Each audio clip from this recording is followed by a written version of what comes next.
जी हाँ साथियों, बहुत बहुत स्वागत करता हूँ अपने यूट्यूब परिवार रोहित सर बायोलॉजी में। आज हम आपको बताएंगे कि मेंडल के द्वारा चुने गए 7 विपरीत लक्षण, यानी मेंडल अपनी आनुवंशिकता के नियम में मटर के पौधे को चुने गए थे और यह प्रयोग अपना 1856 ईस्वी से शुरू किए थे। यह प्रयोग अपना 1856 ईस्वी से लेकर के 1863 ईस्वी तक किए थे, यानी यह कुल अपना प्रयोग 7 साल किए थे। ठीक है ना। इन्होंने इस 7 साल के प्रयोग में किस पौधे का चयन किया था? तो इन्होंने उद्यान मटर पर अपना प्रयोग किया था। किस मटर पर किए थे? उद्यान मटर पर। आपको हम बताएंगे आगे वीडियो में कि उद्यान मटर ही क्यों पाए इन्होंने, और कोई पौधा इनको नहीं मिला। इसके पीछे कारण है जो हम आपको बताएंगे। तो इसको पढ़ने से पहले तो उन्होंने मटर के पौधे में 7 विपरीत लक्षण भी बताए थे, यानी कुल 7 आरसी लक्षण भी बताए थे कि मटर में कुछ ये ऐसे लक्षण होते हैं जो एक दूसरे के विपरीत होते हैं। यानी लक्षण होता क्या है कि जो दिखाई देता हो। जैसे उस पौधे की लंबाई की बात किए होंगे, उसमें पुष्प क्या होता है, क्या रंग होता है, फली क्या होता है, बीज क्या होता है, यानी इन सभी के बारे में चर्चा किए होंगे।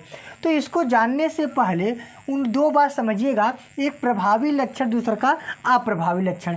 तो प्रभावी लक्षण होता क्या है? किसी युग्म विकल्पी जोड़े का वह युग्म विकल्पी जो समयुग्मजी तथा विषम युग्मजी दोनों परिस्थिति में अपने आप को स्वयं को व्यक्त करता है। मतलब कि वह युग्म विकल्पी, जैसे कोई भी युग्म विकल्पी हो, यानी कोई भी आप लक्षण ले लीजिए। जैसे अगर हम ले लें कि पौधे की लंबाई, तो पौधे की लंबाई कैपिटल टी ये लंबा है और बौना स्मॉल टी, ये लंबा है, ये बौना है। तो कह रहा है कि समयुग्मजी तथा विषम युग्मजी। तो समयुग्मजी और विषम युग्मजी के बारे में हम पिछले ऑनलाइन क्लास में बता चुके हैं, जो आप जा कर के पार्ट 1 वीडियो आनुवंशिकता का देखिएगा, वहाँ पे हम बताए हैं। फिर भी समझते रहिएगा कि समयुग्मजी जो जिनके दोनों युग्मक समान हो वो क्या कहते हैं, यानी जो दोनों का जीन जब समान हो तो समयुग्मजी, जब असमान हो तो विषम। जैसे ये कैपिटल टी क्या है? दोनों समान है, इसे हम क्या कहेंगे? समयुग्मजी कहेंगे। स्मॉल टी क्या है? समान है, ये भी क्या है? समयुग्मजी। अगर ये कैपिटल टी ये स्मॉल टी होगा तो ये क्या हो जाएगा? विषम युग्मजी हो जाएगा। तो कह रहा है कि चाहे युग्म विकल्पी का समयुग्मजी हो चाहे विषम युग्मजी, यानी चाहे यह जीन कैपिटल टी हो और चाहे कैपिटल टी स्मॉल टी हो, यानी चाहे कैपिटल टी चाहे कैपिटल टी स्मॉल टी, कोई भी परिस्थिति हो, जब दोनों परिस्थिति में अपने आप को जो व्यक्त करता है वो प्रभावी कहलाता है। यानी ये लंबा है, ये भी लंबा है, यानी ये तो बात सही है कि दोनों लंबा है। यदि ये लंबा ये बौना है तो ये लंबा वाला इस बौने के लक्षणों को दिखाने नहीं देता है, अर्थात ये हमेशा प्रभावी होता है, ये अप्रभावी होता है। मतलब जो समयुग्मजी तथा विषम युग्मजी दोनों परिस्थितियों में अपने आप को जो व्यक्त करता है वो प्रभावी होता है, और जो नहीं करता वो क्या करता है? अप्रभावी होता है। जैसे अप्रभावी की बात करें तो आप क्या कहेंगे? जो विषम युग्मजी स्थिति में, किस स्थिति में? विषम युग्मजी, यानी कैपिटल टी स्मॉल टी, ये स्थिति में विपरीत कारक की उपस्थिति में, यानी कि जब विषम युग्मजी होगा तो इसका विपरीत होगा, ये उल्टा होगा, स्वयं को व्यक्त करने में असमर्थ हो। यानी ये कैपिटल टी स्मॉल टी, इसके सामने अगर कैपिटल टी है तो इसके सामने ये अपना लक्षण नहीं दिखा पाएगा, यानी ये बौना वाला इस लंबे टी के सामने अपना लक्षण नहीं दिखा पाएगा। जैसे ये एक पौधा इधर लंबा है और इधर एक पौधा बौना है, तो ये बौना वाला इसके सामने अपना लक्षण नहीं दिखा पाएगा, अर्थात ये दिखाने में असमर्थ होगा। तो इसे हम क्या कहते हैं? अप्रभावी कहते हैं। तो इसी से संबंधित हम मेंडल के चुने गए 7 विपरीत ऐसे लक्षण बताएंगे। ठीक है ना। तो आप लोग ध्यान से देखिएगा, ये आपके परीक्षाओं में पूछा जाता है। तो इसको पढ़ने से पहले तो आप लोग पहले एक चार्ट बना लीजिए, एक सारणी बना लीजिए। ठीक है। चलिए, सबसे पहले आप एक तरफ लिखिएगा लक्षण या गुण। लक्षण या गुण किस पौधे की बात कर रहे हैं? मटर, क्योंकि मेंडल ने किस पौधे के लिया था? मटर की। अब इसके बाद एक तरफ लिखिएगा आप लोग प्रभावी लक्षण है और दूसरे क्या है? अप्रभावी लक्षण है। प्रभावी लक्षण और अप्रभावी लक्षण। ठीक है। इस प्रकार से आप एक चार्ट बना लीजिए, एक सारणी बना लीजिए। तो 7 विपरीत लक्षण को हम यहाँ पे बताएंगे, एक एक करके बताएंगे। आप लोग सातों को नोट करिएगा, ठीक है ना, सातों को आप लोग नोट करिएगा। चलिए अब आपके सामने हम सातों लक्षण को बताएंगे। सबसे पहले लक्षण की बात करते हैं। पहला है बीज की आकृति। पहला लक्षण क्या है? बीज की आकृति। यानी सबसे पहले हम बीज की आकृति के बारे में बात करेंगे, ठीक है ना। बीज की आकृति क्या होता है? गोल। प्रभावी में क्या होगा? गोल होगा, यानी राउंड होगा, ठीक ना। आप जानते हैं कि बीज दो प्रकार का होता है, या तो ऐसे गोला होगा, जो गोला होगा वो प्रभावी होगा, और जो झुर्रीदार होगा इसे क्या कहते हैं? झुर्रीदार, या अपनी भाषा में जो कहते हैं चिचका हुआ होता है, झुर्रीदार होता है, इसे अंग्रेजी में क्या कहते हैं? रिंकलेट कहते हैं। क्या कहते हैं? रिंकलेट। यानी जो ऐसे चिचका टाइप का होता है उसे क्या कहते हैं? झुर्रीदार कहते हैं। अब देखिए, आप मटर के गोल बीज को और झुर्रीदार बीज में से देखेंगे तो गोल वाला प्रभावी होता है, यानी गोल वाला अपने आप को प्रदर्शित कर लेगा, ठीक ने। जैसे गोल गोल के साथ हो तो गोल ही दिखाई देगा, और गोल पिचके के साथ हो तो आपको क्या दिखाई देगा? गोल दिखाई देगा। क्यों? क्योंकि गोल वाला प्रभावी है और झुर्रीदार अप्रभावी है, ठीक है।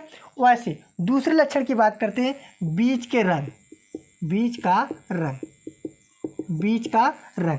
तो बीज के रंग की बात करते हैं तो प्रभावी में क्या होता है? पीला होता है। क्या होता है? पीला, यानी येलो होता है।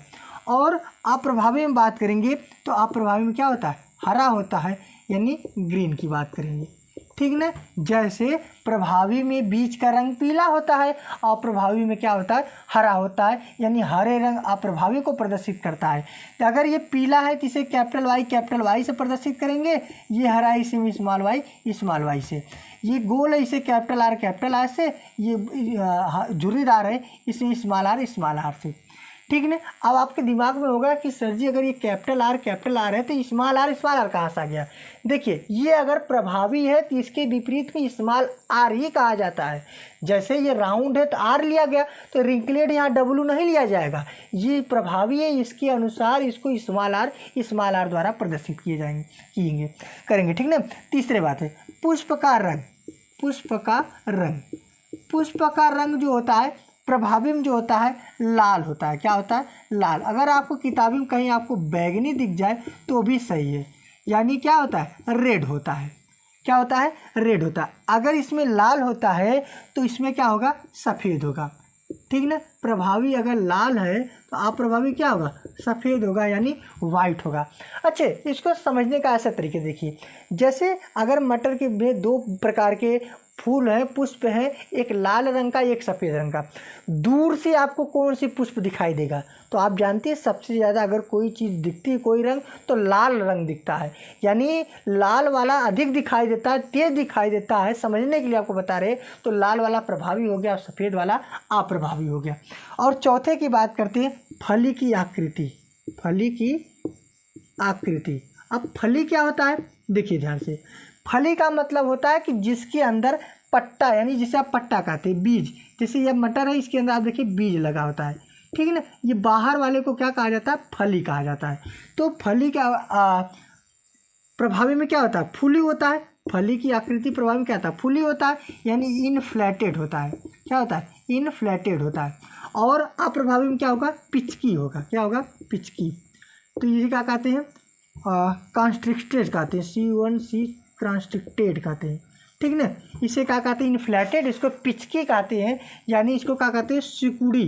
सिकुड़ी भी कह सकते हैं। ये फूली हुई है, ये सिकुड़ी हुई है।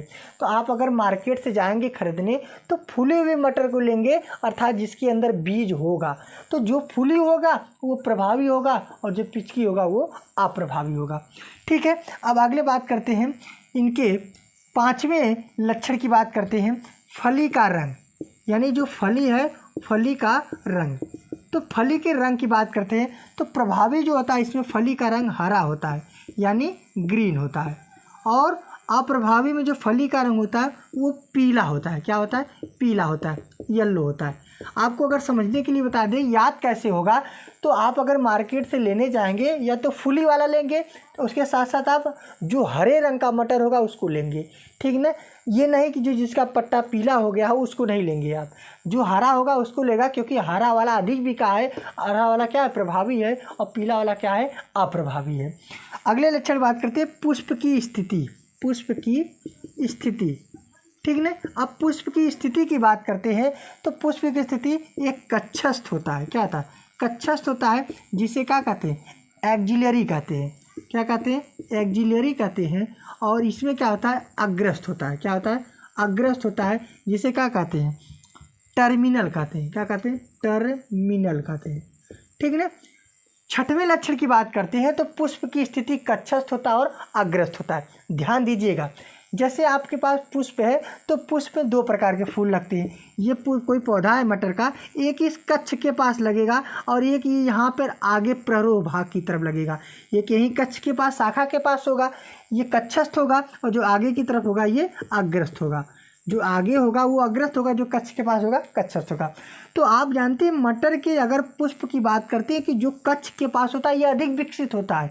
जब फल लगेगा तो ये पूर्ण रूप से विकसित होगा, ये कम विकसित होगा। अर्थात जो कक्षस्थ के पास होगा वो प्रभावी होगा, और जो आगे की तरफ होगा वो अप्रभावी होगा।